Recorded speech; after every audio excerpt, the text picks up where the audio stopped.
YouTube has now decided to ban and delete hundreds of thousands of videos, including those that promote Nazism or deny events like Sandy Hook ever happened. First one is that these laws are incredibly vaguely defined. There is almost no universally agreed definition of hate speech, as was referenced in the intro remarks.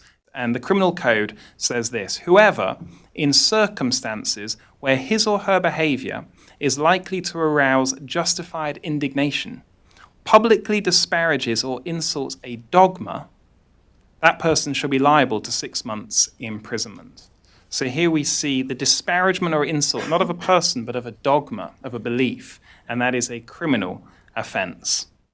Because hate is ill-defined, it is not static, and it is necessarily expansive. And so, for now, you may be able to avoid its implications. But left unchecked, that is not going to be a sustainable strategy for anyone. Now, at the same time that they're targeting discriminatory content, YouTube is also taking aim at other types of videos that it says don't necessarily violate its policies, but walk right up to the line. But speech that is possibly going to cause someone to feel like they can't be their authentic self in the moment.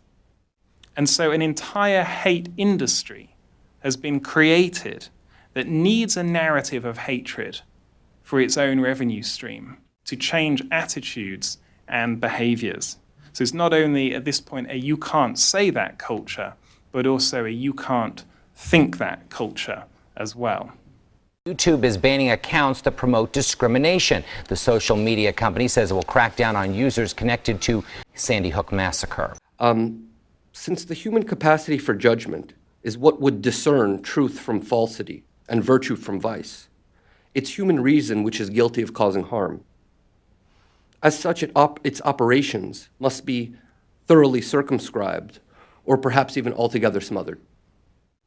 Now, so far, one could say that the Supreme Court has restrained this push. In a 2007 unanimous decision called Matal v. Tam, they ruled, I'm going to quote it for you, that public expression of ideas may not be prohibited merely because the ideas are themselves offensive to some of their hearers. So that's a unanimous decision. Thomas Jefferson kind of nailed this from the beginning, saw all of this psychology from the very beginning, and said that we should have the freedom of expression, freedom of speech, because the freedom of speech puts rational questions to fanatical belief. YouTube has now decided to ban and delete hundreds of thousands of videos, including those that promote Nazism or deny events like Sandy Hook ever happened. But one of them is that there was no victim of this hate speech in the case. There was no offended person. The whole case was based on the idea that hypothetical people who didn't exist in reality might be offended by this speech. They might be, they could be, likely to be. But there weren't actually any victims of the hate speech. And that is an extraordinary way for the criminal law to operate. You put out an event that people can never quite get their, sharp picture of, and then you introduce conflicting information, and then you introduce erroneous information, then so you keep doing this until people just say, I don't give a crap anymore, and they accept it as true. So, that pattern does follow the kind of social engineering methodology that anyone can look up. It's just been confirmed that this is video of Adam Lanza. The video was recorded several months before the massacre in 2012. The video was taken at a movie theater near his home. Lanza was reportedly obsessed with the game, sometimes spending 10 hours a day dancing to the video. The video that we saw of somebody being taken away, that is Ryan Lanza. There it is, courtesy of our affiliate, right, WCBS in New York. That is Ryan Lanza. I believe he's 24 years old. He's the older brother of the man now suspected of being the shooter, Adam Lanza, who's 20 years old. There you see the police officer taking Ryan Lanza away. When he got out of the squad car, he looked kind of stunned to be in cuffs.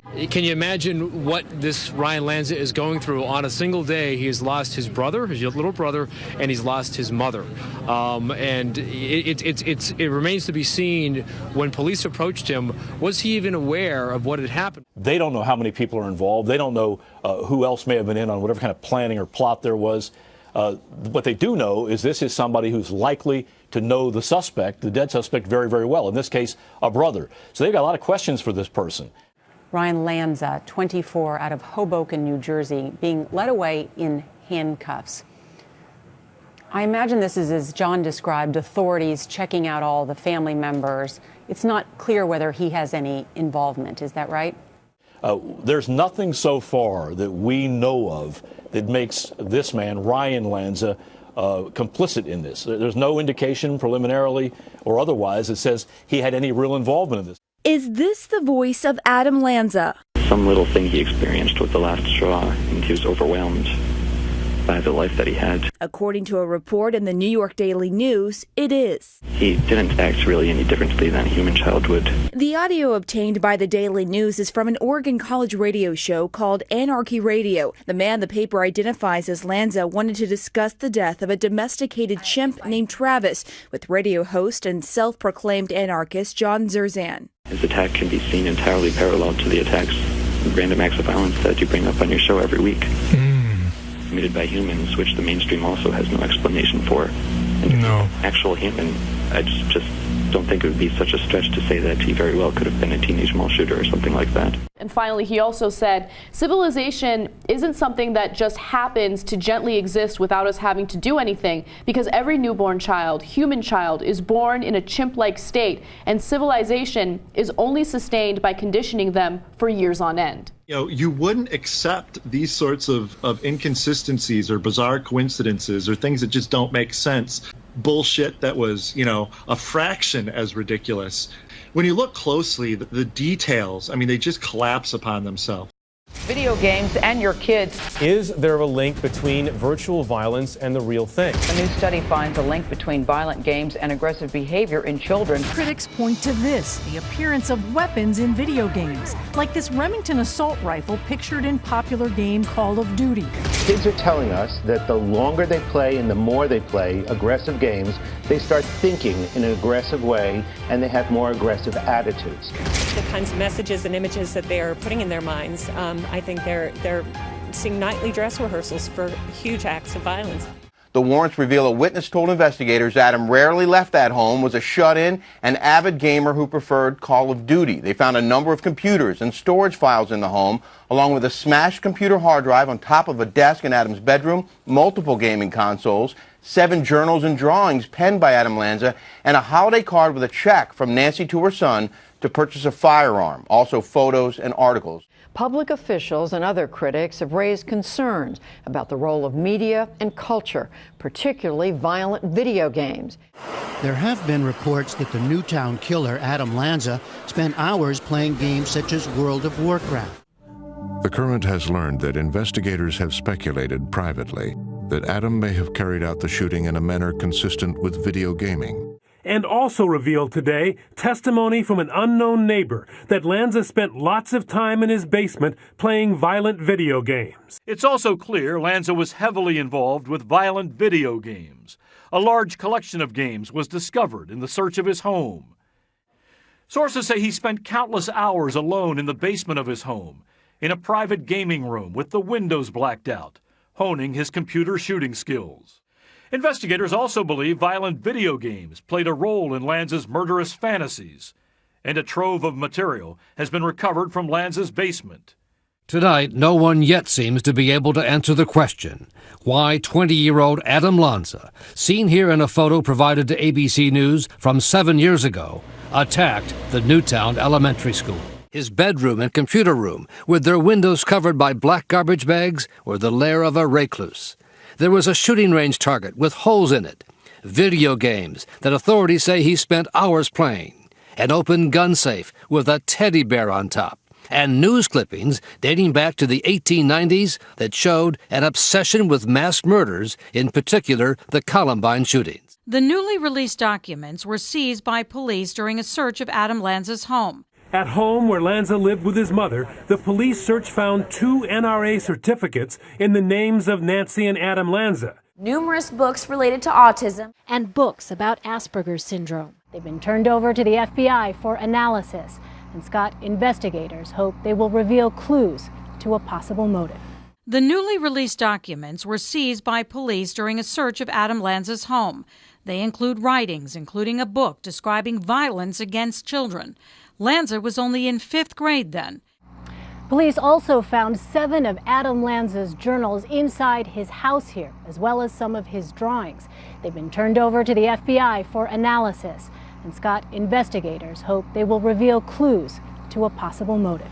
They include pages of Adam Lanza's own writings, along with reports from psychiatrists. The documents include a spreadsheet with the names of 400 mass murderers, a screenplay he wrote about pedophilia, and notes on suicide.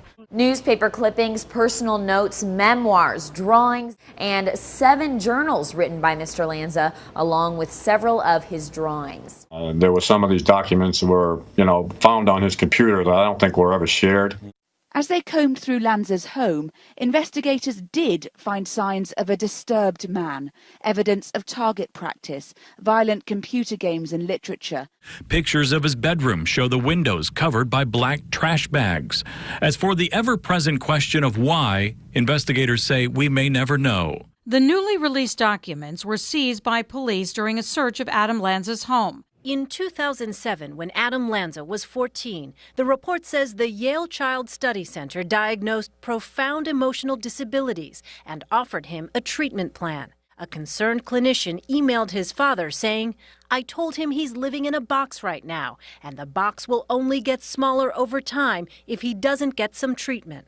That talks about, like Victor was saying, how his mental illness was misunderstood, largely mistreated by doctors and physicians, and it relies heavily on interviews with doctors and educators of the young man that you're looking at there. They've been turned over to the FBI for analysis, and Scott, investigators hope they will reveal clues to a possible motive.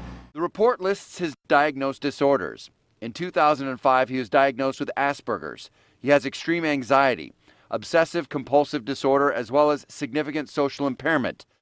Yeah, take a look at this report. It goes in depth into Adam Lanza's mental health, though when they refer to him inside the report, they only refer to him as, quote, the shooter this, the shooter had that. Lanza had dealt with mental health developmental issues as far back as when he was 3 years old. He had made up his own language. He was sitting in the corner, repeatedly beating his head against the wall. And then by 5th grade, his behavior really took a turn for the worse. He authored this book, or penned this book, I should say, called The Book of Granny, where he glorified violence, child murder. The final prosecutor's report, out late today, says Lanza had significant mental health issues.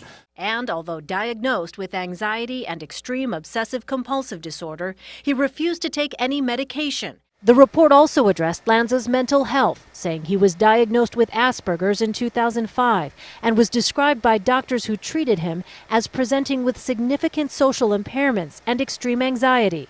It was also noted that he lacked empathy. But those doctors did not see anything that would have predicted his future behavior. Lanza was also anorexic. At 6 feet tall, he weighed just 112 pounds, which the report says resulted in brain damage. One of the things I explain in this article is the above and below tactic. This is used by a lot of different groups, communist groups, special interest groups, political factions, you name it. Basically how it works is they have groups that are in power, small handful of individuals who incite different groups on the ground to create incidents.